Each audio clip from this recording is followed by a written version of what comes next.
पहले लिख लीजिए विषुवत रेखा ऐसे। आंसर नहीं लिखना है, जैसे लिख रहे हैं ऐसे ही आपको भी लिखना है। विषुवत रेखा ऐसे लिख के एरो बनाना है, ठीक ना। और इसका परिभाषा लिखते जाना है। इधर बनाना है तो ऐसे बना लीजिएगा स्टार, ठीक है। विषुवत रेखा इसी को भूमध्य रेखा भी कहते हैं, ठीक। लिखिए पृथ्वी को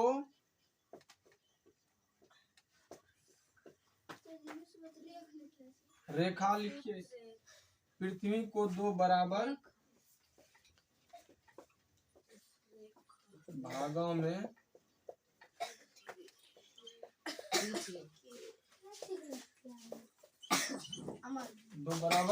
में बांटने। अरे शांत रहो न, क्या कर रहे हो।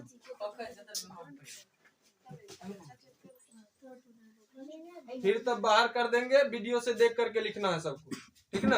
हम लिख करके बता करके डाल देंगे, आप लोग देख करके लिख लीजिएगा, ऐसे करोगे तो, ठीक ना। पृथ्वी को दो बराबर भागों में बांटने वाली, अच्छा वाली लिख दिए, बांटने वाली रेखा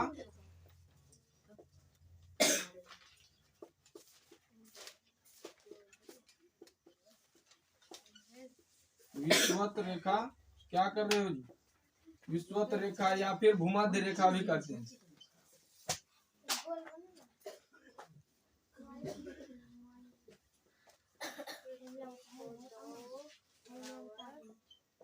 भूमध्य रेखा कहते हैं।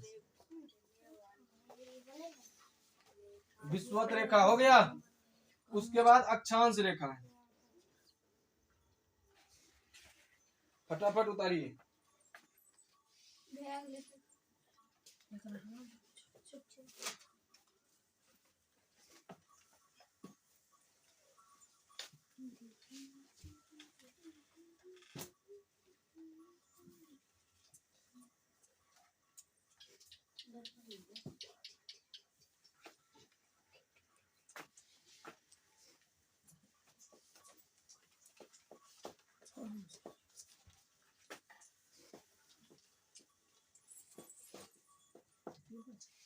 अक्षांश रेखाएं लिखना।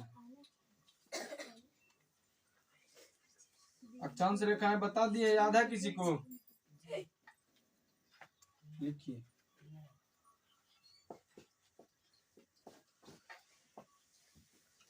विषुवत रेखा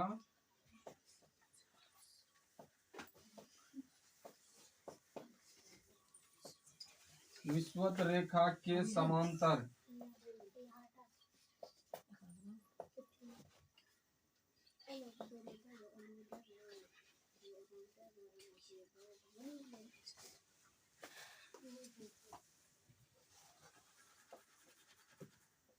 विषुवत रेखा के समांतर खींची गई रेखा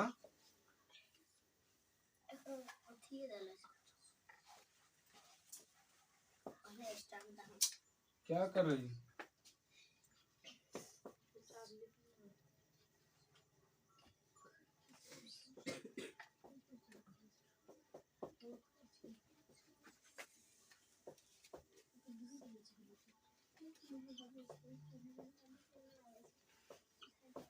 समांतर कहने का मतलब हुआ एक के साथ दोनों दो, ठीक ना। जैसे एगो जा रहा है, फिर उसी के साथ ही भी जा रहा है बराबर में।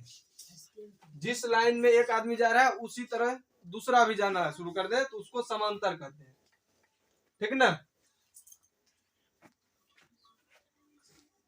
यहाँ पे इसे बनाते भी जाना है, फिगर भी बनाना है। फिगर अगर बनाना है तो इसे लिख लीजिए।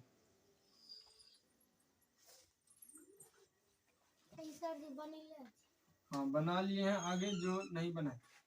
ये हो गया विषुवत रेखा। पृथ्वी को दो बराबर भागों में बांटने वाली रेखा ही विषुवत रेखा कहलाती है। इधर भी लिखना है तो लिख लेना, उत्तर दक्षिण पूर्व पश्चिम, ठीक ना। ये रेखा हो गया विषुवत रेखा या फिर भूमध्य रेखा।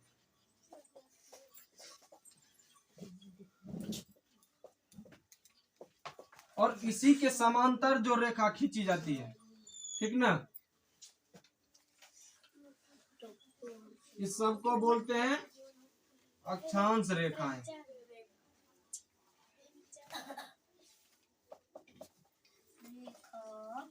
अक्षांश रेखा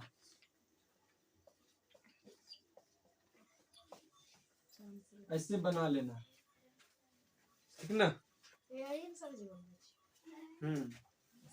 इसको बोलते हैं अक्षांश रेखा।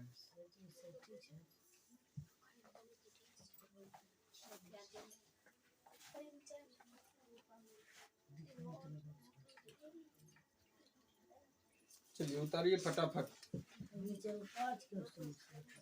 ऊपर से मिटा दे इसको। ऊपर लगा दे, ऊपर लगा तो उतारे।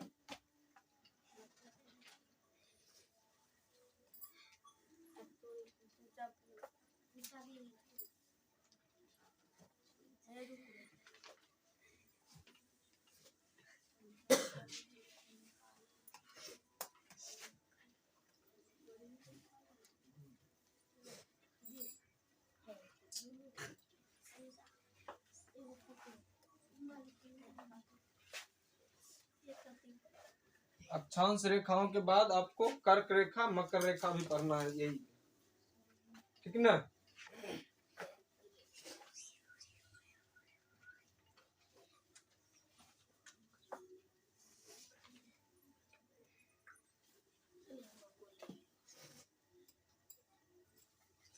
अक्षांश रेखाओं की कई सारी विशेषताएं भी होती है,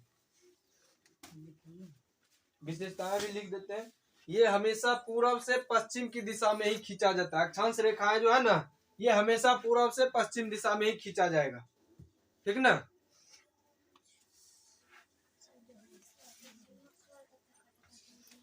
उसके बाद दो गो रेखा का बीच का दूरी जो है ना वो समान रहता है।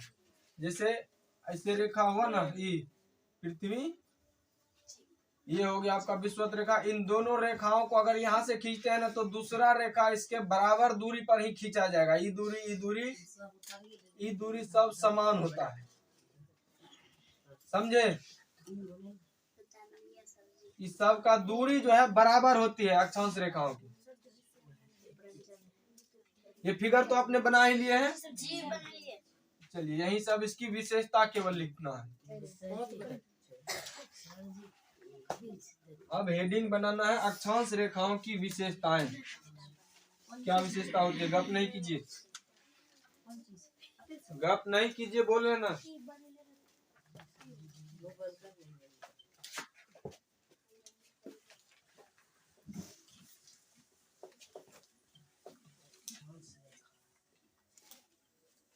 अक्षांश रेखाओं की विशेषताएं।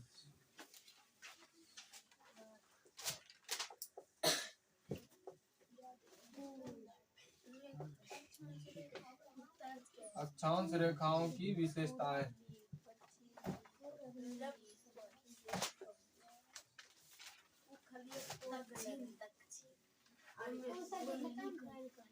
नहीं, उसी का विशेषता है ये, ठीक ना। मतलब विशेषता कहने का मतलब वो कोई भी आदमी अगर रहता है तो उसमें कोनो गुण नहीं रहता है, वही उसका मूल जो है गुण लिखना है कि अक्षांश रेखा कैसा होता है, ठीक ना। अब कोई बोल देगा कि अक्षांश रेखा, खाली रेखा को ही ना अक्षांश बोलते हैं, तो इसको ऐसे भी हम पार सकते हैं, इधर से भी तो पार सकते हैं ना, नहीं पार सकते हैं। लेकिन ऐसे नहीं होता है, ये रेखाएं केवल पूर्व से पश्चिम की दिशा में ही होती है।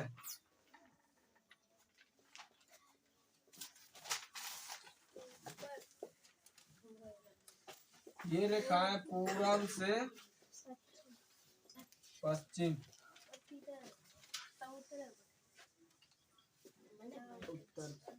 पूर्व से पश्चिम की दिशा में खींची जाती है।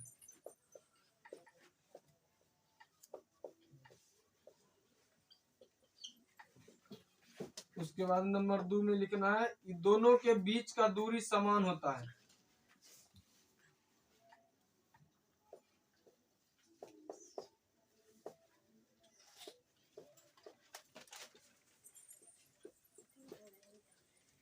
अक्षांश रेखाओं के बीच की दूरी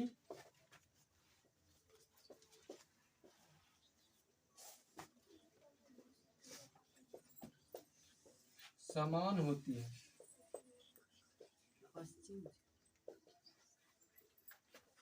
हाँ, पूरब से पश्चिम की दिशा में खींची जाती है। उसके बाद अक्षांश रेखा जो है ना केवल काल्पनिक होता है, कल्पना कर सकते हैं कि ये रेखाएं होती है, नहीं तो अगर वास्तविक में होता है तो पूरब से पश्चिम खींचा जाता है तो पैर, हाथ, टांग, मूड़ी सब के नीचे से रेखा न लगा दिखता, केवल कल्पना किया जाता है। ठीक ना, तो ये भी लिख लेना है, ये रेखाएं काल्पनिक होती है।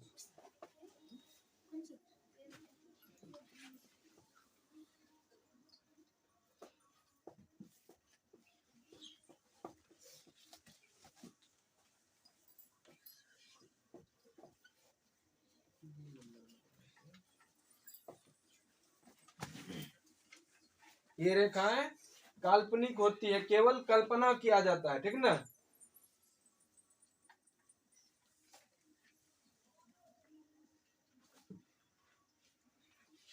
उसके बाद अक्षांश रेखाएं की संख्या अनंत होती है, बहुत सारी रेखाएं खींच सकते हैं आप।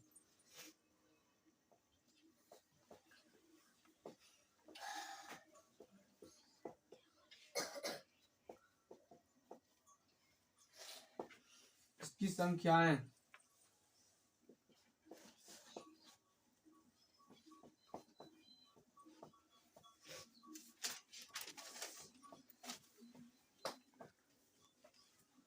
ये रहा आपका अक्षांश रेखाओं की बात। ठीक ना, अक्षांश रेखा समझ में आ गया? किसी को दिक्कत? अगर कोई पूछ देगा अक्षांश रेखा किसे कहते हैं तो केवल इतना बोल देना है कि विषुवत रेखा के समांतर खींची गई रेखा ही अक्षांश रेखाएं कहलाती है। बोलेगा विषुवत रेखा तो विषुवत रेखा पृथ्वी के दो बराबर भागों में बांटने वाली रेखा ही विषुवत रेखा या फिर भूमध्य रेखा कहते हैं। ठीक ना, विषुवत रेखा पे बहुत अधिक गर्मी पड़ता है क्योंकि वहां पे सूर्य का प्रकाश सीधे